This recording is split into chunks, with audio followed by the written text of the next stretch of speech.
और चलिए अब शुरू करते हैं अपनी ढपली अपना राग। दरअसल 2022 के सियासी रण में अपनी ढपली अपना राग का सियासी शोर अब हर तरफ सुनाई दे रहा है। सीएम योगी ने विपक्ष पर करारा प्रहार करते हुए कहा कि विपक्ष चुनाव आते ही गिरगिट की तरह रंग बदल रहा है। योगी ने पूछा कि अयोध्या में राम भक्तों पर गोली चलवाने वाले क्या जनता से माफी मांगेंगे। वहीं हरदोई में अखिलेश यादव ने बीजेपी पर पलटवार किया और गोरखपुर पहुंची प्रियंका गांधी भी बीजेपी पर जमकर गरजी।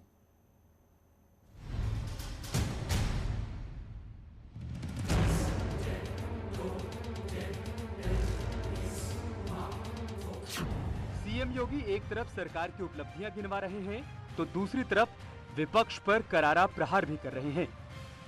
सीएम योगी ने कहा कि पहले होली दिवाली से पहले फतवे जारी होते थे, लेकिन आज राम भक्तों पर गोली चलवाने वाले खुद को राम भक्त बता रहे हैं। उन्होंने कहा कि ये लोग गिरगिट से भी तेज रंग बदल रहे हैं। दीपावली के पहले, होली के पहले इनके फतवे जारी होते थे, कहते थे होली 12 बजे के बाद नहीं मनाएंगे। ये सब अपना रूप और रंग बदलेंगे। कभी कभी तो इनके कृत्यों को देख के गिरगिट भी शर्मा जाएगा। योगी ने राजभर समाज को संबोधित करते हुए अखिलेश पर जमकर निशाना साधा। उन्होंने कहा कि सुहेलदेव के नाम पर राजनीति करने वाले मोहम्मद गोरी और गजनवी के अनुयायी रहे हैं। 100 लोग हैं जो आज महाराज सुहेलदेव के नाम लेने से कतराते हैं। उनके नाम पे राजनीति करेंगे, उनके नाम पे वोट मांगेंगे, लेकिन अनुयायी बनेंगे गोरी और गजनवी के अनुयायियों का ही। वहीं हरदोई में अखिलेश यादव ने भी बीजेपी पर पलटवार कर दिया। भारतीय जनता पार्टी के लिए दरवाजा इन्हीं छोटी जातियों ने, पिछड़ी जातियों ने, अति पिछड़ों ने रास्ता खोला था। जिस तरीके से वो अपमानित हुए हैं, उनके साथ धोखा हुआ है, वो एक एक करके दलित, पिछड़े, अल्पसंख्यक भाई इनके लिए दरवाजा बंद कर रहे हैं। उधर गोरखपुर में प्रियंका गांधी ने भी बीजेपी के खिलाफ जमकर भड़ास निकाली। बहरहाल 2022 से पहले चुनावी शोर में हर तरफ अपनी ढपली अपना राग है। Bureau report, news 18।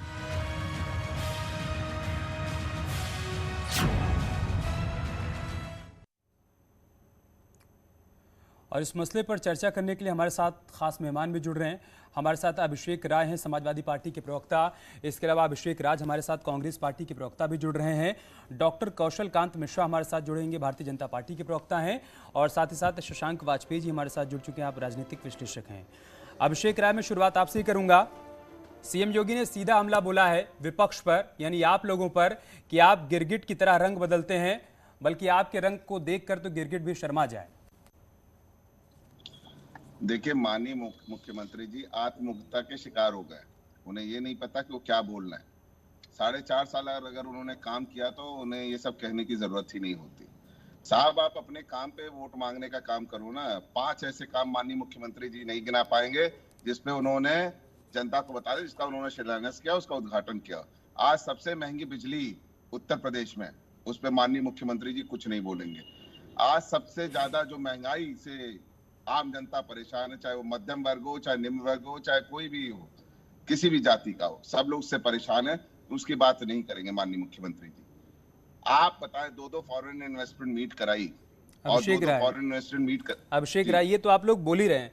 मुझे लगा आप पूछ लेंगे कि ये उन्होंने किस बात पर कहा है।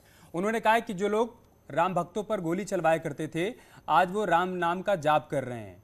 जो लोग पहले तिथि त्योहार पर कर्फ्यू लगा दिया करते थे, आज वो तिथि त्योहार सेलिब्रेट कर रहे हैं, उसकी बात कर रहे हैं। इस पर उन्होंने कहा कि आप गिरगिट की तरह रंग बदल रहे हैं।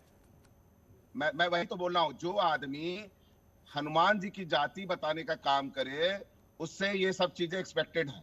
जो हनुमान जी की जाति बताने का काम करे, वो राम भक्त होने की बात कहां से परिकल्पना कर रहा है? सबको पता है, आप देख लें। हमारे यहाँ सर देखिए, इतना तो यूपी के लोगों को पता ही है। आप लोग कहा करते थे पहले, बीजेपी पर तंज कसते थे। आप कहते थे कि बीजेपी का नारा है रामलला हम आएंगे, मंदिर वहीं बनाएंगे, तारीख नहीं बताएंगे। अब तो मंदिर बनवा रहे हैं, तो जाहिर सी बात है कि आप पर निशाना साधने का मौका तो उनको मिला ही है ना। मैं आपसे सीधा सा सवाल पूछ रहा हूँ। इनकी स्पष्ट बहुमत की सरकार थी और हर जगह बहुमत थी। उत्तर प्रदेश में भी बहुमत थी और इनके पास लोकसभा में भी बहुमत थी, राज्यसभा में भी बहुमत थी। क्या इन्होंने अमेंडमेंट किए? सुप्रीम माननीय उच्चतम न्यायालय ने आदेश दिया है राम मंदिर बनाने का, उसका सबने स्वागत किया, सारे राजनीतिक पार्टियों ने स्वागत किया, और राम मंदिर बन रहा है तो उसके लिए हमने सुप्रीम कोर्ट को धन्यवाद भी दिया।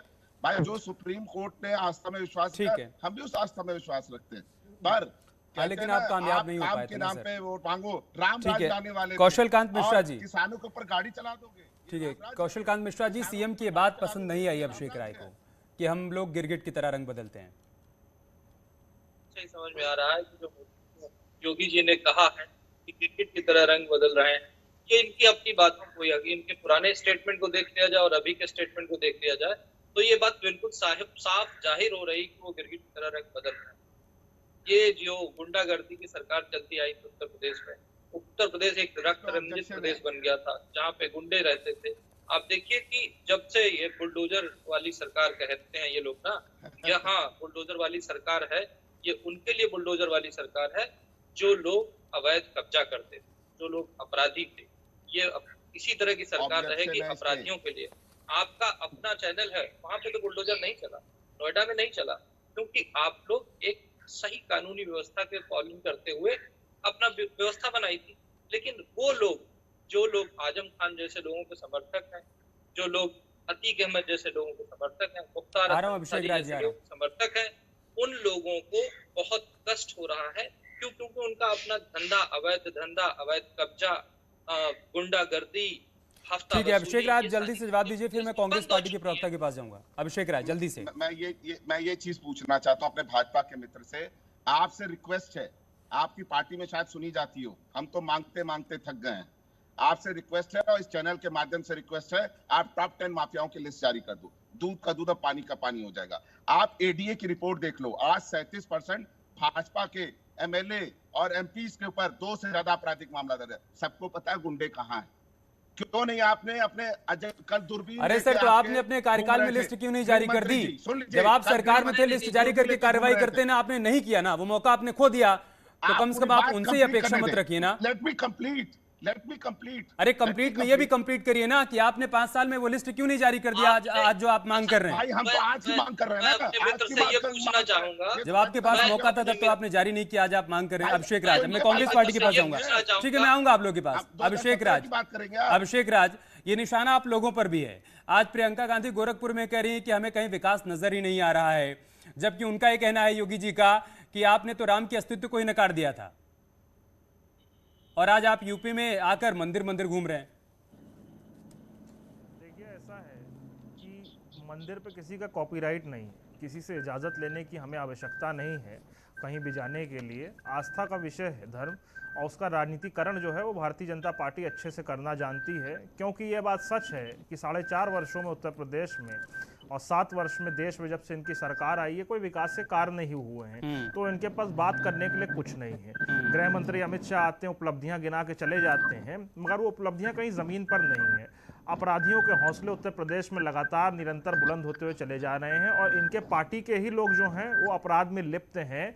पहले तो गुंडे राज करते थे, मगर अब तो सरकार में ही गुंडे बैठे हुए हैं जो बहन बेटियों की अस्मत लूटने का काम कर रहे हैं, जो किसानों के ऊपर गाड़ियां चढ़ा रहे हैं। तो ये बात किसी से छुपी नहीं है, पुलिस उगाही कर रही है और हत्या कर दे रही है लोगों की उगाही के नाम पर। तो भारतीय जनता पार्टी के जो लोग हैं उनकी करनी और कथनी में फर्क है। और मुख्यमंत्री जी जो ये कह रहे हैं गिरगिट वाली बात, तो मुख्यमंत्री जी को ये बताना चाहिए कि जब भारतीय जनता पार्टी की सत्ता सरकार में आई थी, इन लोगों ने वादा किया था कि युवाओं को रोजगार देंगे, युवाओं को रोजगार नहीं मिला तो गिरगिट के तेरे रंग किसने बदला? पेट्रोल डीजल के दाम घटे नहीं तो गिरगिट के रंग किसने बदला?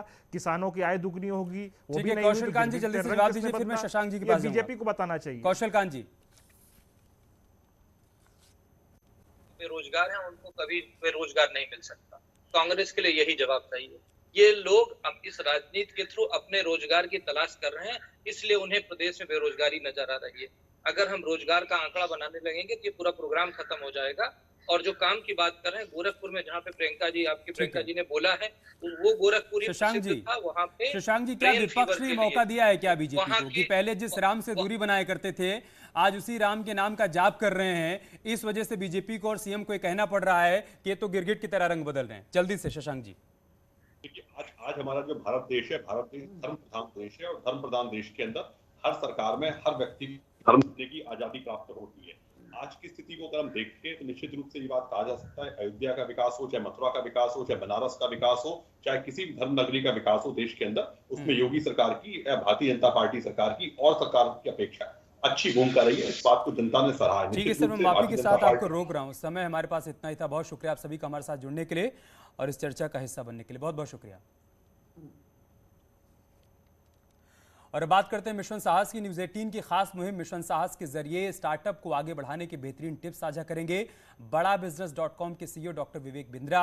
इस श्रृंखला में डॉक्टर विवेक बिंद्रा से जानिए अपने स्टार्टअप का कैसे करें विस्तार।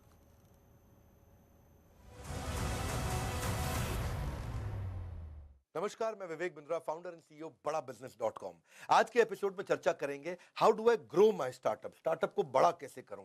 अगर आपने स्टार्टअप खड़ा कर लिया, आपको स्टार्टअप बड़ा करने का समय आ गया, पहली चीज क्या करिए, जूम आउट करिए, बाहर आइए।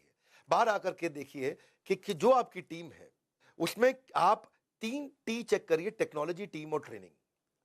टेक्नोलॉजी रहेगा तो आप स्केल कर पाएंगे, टीम अच्छी होगी स्केल कर पाएंगे, टीम की लगातार ट्रेनिंग हो रही है तो आप स्केल कर पाएंगे। स्केल करने के लिए आपको जूम आउट करना है, समझना है और तभी आप आ सकते हैं। फिर अब देखिए कि जो प्रोडक्ट आप बेच रहे हैं क्या उसके इमीडिएट कैश फ्लो आ रहे हैं, दूसरा रेगुलर कैश फ्लो है, तीसरा सस्टेन करेगा इसका कैश फ्लो, चौथा आगे चल के इंक्रीज करेगा कैश फ्लो और पांचवा आपका पर्सनल टाइम नहीं लगना चाहिए। ये 5 चीजें ठीक होंगी तो उस बिजनेस को स्केल करना ठीक रहेगा। तो ये 5 प्रश्नों का जब उत्तर होगा उसके बाद अब क्या करना है, अपना टाइम फ्री करना है आपको। आप जो भी प्रोडक्ट, जो डिपार्टमेंट्स ओवरलैप हो सकते हैं उनको इंटीग्रेट करिए, जो काम कोई और कर सकता है उसको डेलीगेट करिए, जो काम उतना फ्रूटफुल नहीं है, रिजल्ट नहीं आ रहा उसको एलिमिनेट करिए, और जो काम टेक्नोलॉजी हो सकता है उसको ऑटोमेट करिए, जो काम बाहर की कोई कंपनी कर सकती है उसको लिबरेशन करिए। इसको बोलते हैं IDEAL, आइडियल कंपनी ऐसे ही बनती है, integration, delegation, elimination, automation, liberation. अब इसके बाद आप ये देखना है कि ज्यादा कस्टमर आने से ज्यादा टर्नओवर बढ़ता है, ज्यादा ट्रांजैक्शन होने से भी आपका टर्नओवर बढ़ता है, ज्यादा फ्रीक्वेंट लॉयल कस्टमर हो जाए तो आपका टर्नओवर बढ़ता है, ज्यादा प्राइस चार्ज कर लो तो आपका टर्नओवर बढ़ता है, या ज्यादा तरह की प्रोडक्ट रेंज ले आओ तो ही आपका टर्नओवर बढ़ता है। 5 प्रकार के मैंने आपको उपाय बताए जिससे आपका टर्नओवर बढ़ता है। याद रखिएगा, अगर आपको बिजनेस स्केल करना है तो आप ज्योग्राफी के थ्रू जाएंगे, नई नई लोकेशन पर जाएंगे, नए नए प्रोडक्ट लेके आएंगे, और ये जो मैंने आपको टिप्स दिए हो सके तो उनको दोबारा सुनिए, तभी आप अपनी स्केल करने की तैयारी को पूरा कर पाएंगे। धन्यवाद।